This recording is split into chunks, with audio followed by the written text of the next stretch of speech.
Former Jet, a lot of people. Well, we're not the same team as what everyone says, same old Jets. These guys are going to fight no matter what the situation is. There's no give up in them. I hate that term. And I really don't know what that term means, but I know this. They're not the same old Jets. No, they are not. Even though 0-3, they've been that before. 2 of the 3 games, I mean, Pittsburgh and Tampa, they were right in it. But look, I want to let the people in. We were texting Monday night with about 5 minutes ago in the game of the Bucs. They're trailing, and would they win on Monday night? Yeah. I said, well, the Tampa Bay Buccaneers, if you knew nothing about football, you turn on their game every week. Every week. They're the most exciting team in football. Yes. Offensively with Baker, are you kidding me? Defensively with Todd Bowles. By the way, the last time the Jets were over 500 for a season, Bowles was their coach. Defensively, he sends people at different times. Special teams makes it exciting in the wrong way. Almost cost them Monday, and it almost cost them on this day. They're so exciting. They live like this, huh? Boom, that's how they play. And consider today that they had 3 offensive linemen out. Mike Evans pulls his hamstring, and they had the game in hand, but it wasn't good enough, and so they allowed the Jets to come back. But in the end, Baker Mayfield, and he's done it. He does it every time. He's able to lead this young team down the field, and it's the perfect setup because you got a guy who's been around a long time, he's not bothered by the pressure. The pressure phases him in no way, and he understands what it's like. He almost plays better in these moments, and I think it galvanizes the team. Todd made a statement after the game. He said, it's like a little family. This almost reminds me of like a little college team. Like, they don't have the $50 million quarterback. They got enough veterans amongst a bunch of young guys, and they play that way.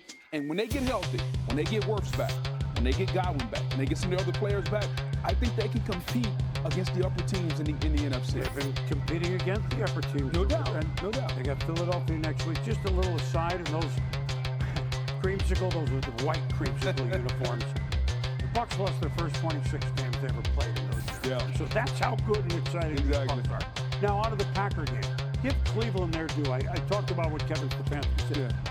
Don't you think they're one of the top 6, 7 defenses in football? Top 5. Despite what we think the Browns might be. Well, boom, they're one of the top 5 defenses in football, and anytime they get competent quarterback play, they're going to be in every football game, and if they get above average quarterback play, they're going to start to win these football games.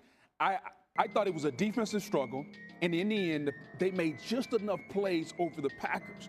And when the game is tight like that, where they don't have to score 30 or 40 points because of their defense and because of Myles Garrett, defensive player of the year last year, right now he's the defensive player of the year this year. They're going to be in every game. Well, the Packers, look, they got on the road, a little bit different. They're fine.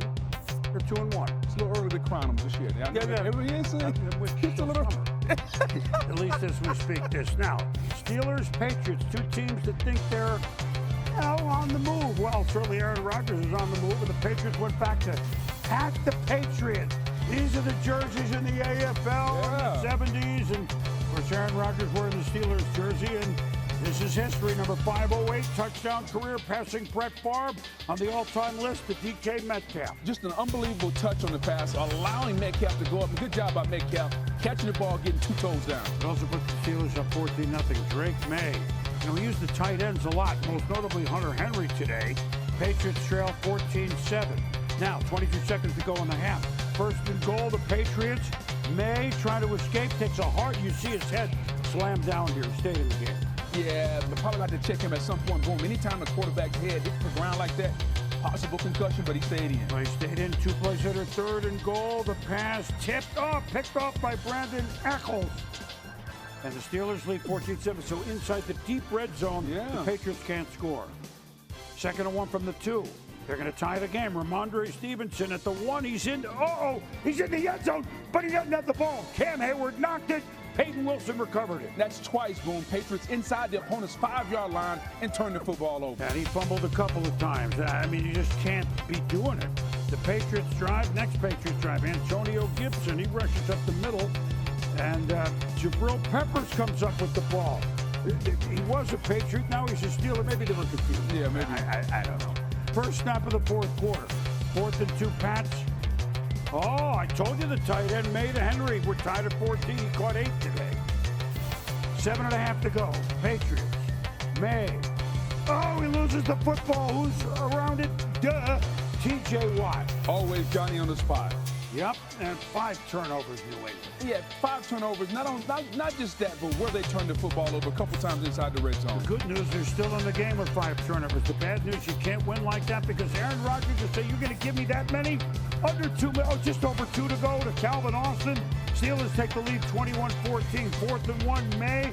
Demario Douglas. You didn't get it. Yeah, you didn't get it. You need 10, you run a 9-yard route. It's not good. It's only good if you have a tush push in another play. Yeah, there you go. Get to 9, and you should be all right. So the Steelers get the stop. They win at 21-14. Dan Graziano with T.J. Watt. The first couple of games, you guys hadn't really necessarily looked like yourself on defense. You feel like this was more like it, more work to do? I do, and the dam was going to break at some point. We just need to keep doing our job. We have so much talent. We don't need to do too much, and that's what you saw today. We don't need to learn a lesson. And we don't need to learn a football game to know that turnovers are very hard to overcome. So they erase all the good things that you do. They take away momentum, they take away points, give them field position. So we didn't need to turn it over as many times as we did to learn a lesson. Yeah, I did see a red number 14. Of course, that's Spillane. That's Steve Grover. I couldn't. Yeah. What's the quarterback doing playing defense? At any rate, the 2-0 undefeated Colts on the road, their first road game at Tennessee, and right away, Cam Ward gets picked off by Kenny Moore. We're not even a minute in, 7-0 Indy. A little nonchalant and late outside. Cam Ward can't do it in the NFL. And so, late first quarter now, Daniel Jones. The Colts have done nothing wrong. Now, so look at Daniel Jones. Whap! And then he can run.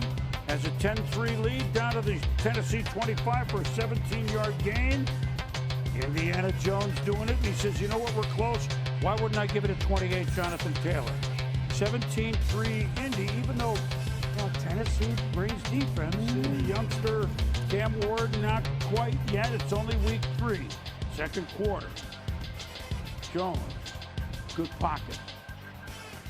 Can't find Adonai Mitchell. 4th down for the Colts now.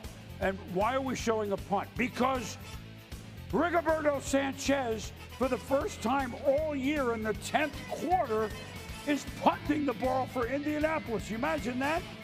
He punted once and summer's over. Shows you how efficient Daniel Jones has been all season long. Early 3rd quarter, 20-6, so Tennessee maybe. Taylor handoff, and look, get out of my way. That's former Chief with Jarius Sneed. That's Jonathan Taylor.